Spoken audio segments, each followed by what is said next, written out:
परीक्षित को कहते हैं कि नर और नारायण, अर्जुन और कृष्ण जो है द्वारिका में बैठे बैठे योजना बनाते हैं कि ऐसा क्या उपक्रम किया जाए जिससे जो भगवान के जन्म सार्थक हो। पृथ्वी जो है अकारण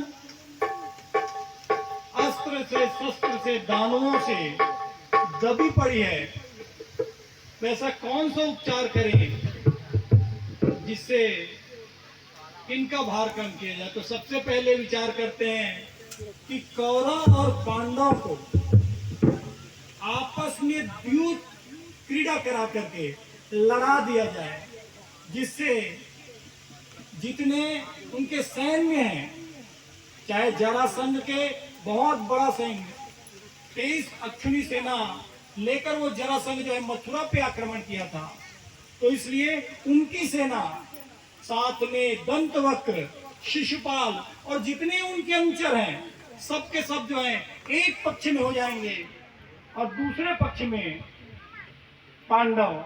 और ये दोनों पक्ष का धर्म और अधर्म के बीच जो युद्ध होगी उसमें मुख्यतः जो है जितने मारे जाएंगे उससे ये धरा की पृथ्वी का भार जो है कम होगा। देखिए हम लोग जो है दोष बनाते हैं कि इस महाभारत युद्ध को किसने कराया। एक मत कहता है द्रौपदी की हंसी ने कराया, तो दूसरा मत कहता है कि दुर्योधन के अहंकार ने कराया, तो तीसरा मत कहता है कि धृतराष्ट्र के पुत्र के अंध प्रेम ने कराया, तो चौथा मत कहता है कि भीष्म पितामह जो जानते नहीं थे फिर भी इतने बड़े भीष्म प्रतिज्ञा ले लिए थे कि मैं ब्रह्मचर्य धर्म का पालन करूंगा और उसका रक्षण करूंगा। ये बहुत सारी मत है, लेकिन करण करावनहार तो परमात्मा है। यहाँ पर नर और नारायण जो है बैठ के योजना बना रहे हैं कि ऐसा कौन सा उपचार करें जिससे पृथ्वी का भार कम हो। तो सबसे पहले महाभारत का प्रसंग ये संपन्न हुआ, महाभारत संपन्न हुआ।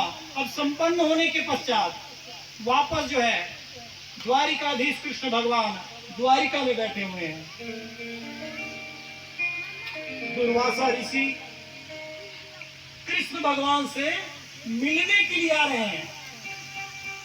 शास्त्र कहता है जब भी कोई साधक, संत जन, ऋषि महात्मा, चाहे वो राजा ही क्यों ना हो, उससे मिलने आते हैं तो उसे प्रतिबंध नहीं है, रोका नहीं जाता, क्योंकि राज्य की कुशलता के लिए, आशीर्वाद प्रदान करने के लिए ही आते हैं और परमात्मा के एक प्रकार से संदेश वाहक होते हैं।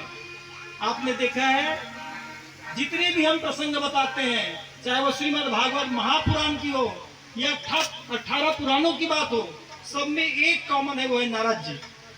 नारद जी पहुंच जाते हैं कहीं भी नारायण नारायण, और कोई उन्हें रोकती नहीं है, टोकती नहीं है। चाहे वो दानवों के समूह में पहुंचे, चाहे सूर्य के समूह में पहुंचे, देवताओं के समूह में पहुंचे, तो ऐसे ही दुर्वासा ऋषि भी हैं, वो भी पहुंच जाते हैं। तो दुर्वासा ऋषि जो है आकर कहते हैं कि पुत्रों, मुझे तुम्हारे पिताजी द्वारिकाधीश कृष्ण भगवान से शीघ्र मिलना है। अच्छा, शास्त्र क्या कहता है? जिसके पास अपार धन संपदा हो, रूप हो, मान प्रतिष्ठा हो और यौवन हो, ये चार चीजें एक साथ है। धन भी है क्योंकि भगवान का पुत्र है इन लोग, मान प्रतिष्ठा है क्योंकि राजा के पुत्र हैं, सुंदर तो थे ही क्योंकि भगवान के पुत्र हैं, और साथ में युवा अवस्था थी। ये चारों एक साथ हैं। तो एक साथ होने पर अगर उनमें संस्कार नहीं है तो ऐसा कुछ कार्य करते हैं जो अपना भी और सामने वाला का भी दोनों का नुकसान कराते हैं। आज भी हम देखते हैं जो यंग जनरेशन जो है बात नहीं मानता, तो क्या है, ये चारों चीजें मुफ्त में उनको मिल जाता है। टेक्नोलॉजी ठीक है, वो माता पिता कैसे करके उसको प्राप्त करके लाए हो तो माता पिता जानेंगे ना, वो मिल गया। साथ में जो भी आप मान प्रतिष्ठा पाए उनके पुत्र है वो स्वतः, और युवा अवस्था होने के कारण अतिरिक्त ऊर्जा होती है, ऊर्जा को कहीं खपाना है। आज आप भी देखते हैं लाइसेंस नहीं है बच्चों के पास, 16 साल 17 साल के बच्चे 80 की स्पीड में गाड़ी चला रहे हैं, 100 की स्पीड में गाड़ी चला रहे हैं, क्या है?